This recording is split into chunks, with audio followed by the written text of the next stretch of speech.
Hello everybody, here we are today talking about the Columbus Blue Jackets, a team that seems to be falling apart at the worst time right now.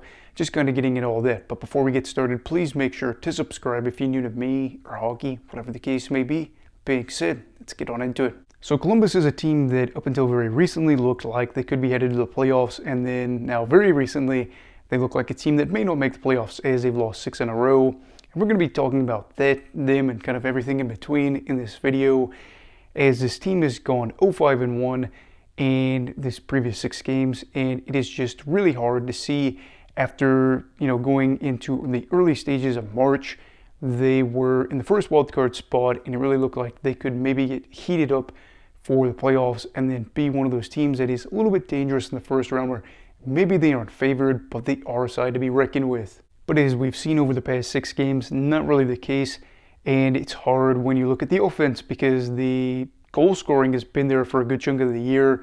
But over their past 6 games, I believe they've got 7 goals. And that is just kind of mind-boggling. They have been shut out on 3 occasions in this previous 6 games. Mind you, through the first chunk of the year, they had been shut out on 4 other occasions. But I will say one of those came just before this. So it's basically 4 over the past 8 games or something like that, which is just kind of hard to deal with when you understand, hey, we have been a side that's been able to run up the score during the course of the year, and now when everybody else is playing some of their best hockey or wants to play some of their best hockey, we are playing quite literally our worst hockey when it comes to finding the back of the net. They have scored 1 goal or less, 1 goal or 0, in the previous 6 games, I believe on 5 occasions, something like that. It is just very painful knowing that there's been that 2-1 loss to New Jersey, and then some of those 4-0 losses. And not only that, it's been kind of painful with those losses being divisional games. You see the 2 losses to the Devils. You see the 4-0 loss to the New York Rangers. You never want to drop points, but you definitely don't want to be dropping points at this stage against teams in your division, especially when you are kind of shouldering some of those bad losses like we saw against a side like the Rangers, where the Rangers had a horrific quarter of a season, but are still somehow in the wildcard hunt. Columbus got to find a way to take advantage of some of the other teams' misfortunes, especially against some banged up teams like New Jersey, and make things happen. But they're not. But it's not just the fact that they're dropping games, it's the fact that other teams around them have been able to do pretty well. Ottawa, yes, they are on a 2-game skid, but beforehand had a 5-game win streak.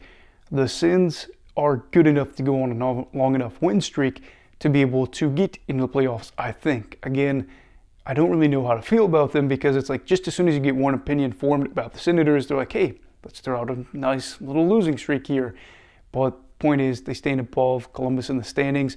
And then you have Montreal, a side that has just been doing pretty well over the past 10 games. And then looking at the period from when the Blue Jackets started this losing streak, I think right about March 10th, the Habs have gone 3-1-1, which doesn't seem that crazy in the time until you realize they've picked up points in 4 out of those 5 games and are a team that you would like to say is kind of a force to be reckoned with. They seem to kind of be growing in confidence, which is really good at this stage of the year.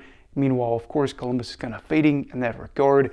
And I think it's kind of interesting because we've talked about the wild card chase or just a playoff race out east. And I think everybody wants to make it, just nobody really seems to know how at this stage. Mind you, 3 of these teams are really young that haven't been in the playoffs in a minute, Montreal, Ottawa, and Columbus. But other teams like New York, well, I guess both New York's, the Islanders, and the Rangers are those teams that kind of fit in that category. But it just seems like nobody can seem to, grab the baton and take control of the situation.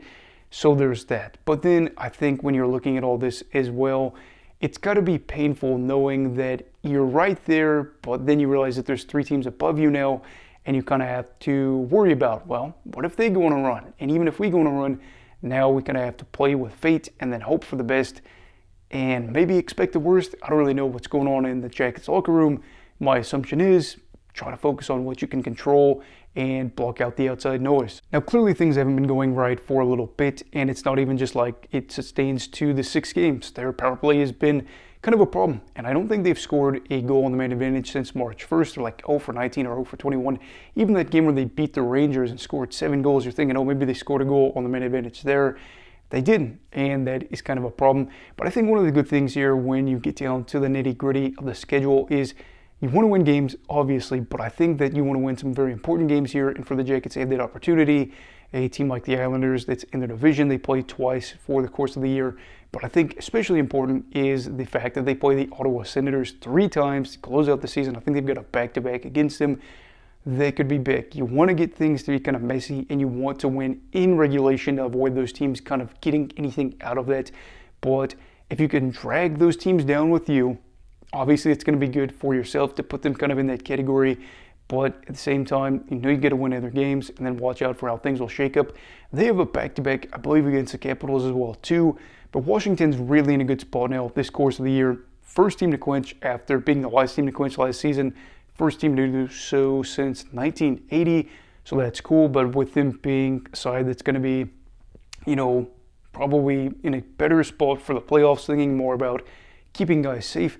Maybe they kind of get lucky where Washington, especially in the second of that back-to-back, kind of phases things out. And then I think they play Philadelphia, maybe Buffalo. They play Nashville in that time. There are certainly winnable games. There are certainly games that are going to have high stakes. And I think one of the painful things here when you look at it is that there are going to be some young teams that miss out after being closer than they've been in years. Not all 3 of these teams like Montreal, Ottawa, and Columbus can make it. Somebody is going to be left out. Maybe all 3 are going to be left out, but this is kind of promising to see for next year to see how things are going to shake out.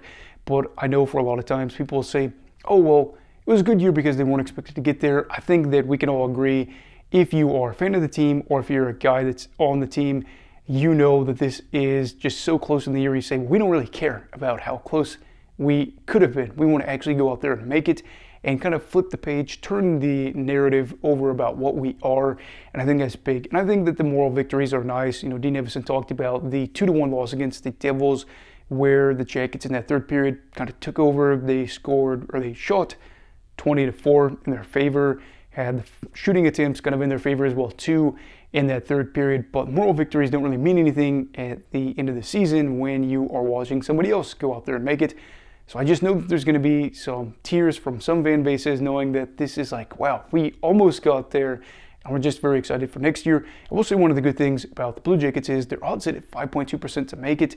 I think we're going to see dramatic shifts as the season kind of approaches its finale. There's going to be a lot of odds rising and falling in pretty close fashion because, again, everybody's kind of packed in like sardines at this stage. And I'm just hoping that the Jackets can have a good close to the year where it is at least tight, where there are like 5 teams kind of duking it out east, as it does seem that the pool is kind of getting a little bit thinner, but that's just how it works over the course of the season. Still, to have so many teams that are right there is fun, but for the Jackets, they need to score goals, they need to win very crucial games, and they need to, at the very least, if they lose, do it post-regulation. So anyway, what are your thoughts on the Columbus Blue Jackets as they're stuck in the midst of a 6-game skid? Power plays going wrong, getting shut out, all that good stuff, as they're now on the outside looking in. Let me know down below in the comments, and also please make sure to like this video if you enjoyed it, subscribe if you're new. Everybody stay safe, have a great night, and you love hockey, alright. Goodbye, Brigadiers and Brigadettes. This is your captain signing off. Have a great night.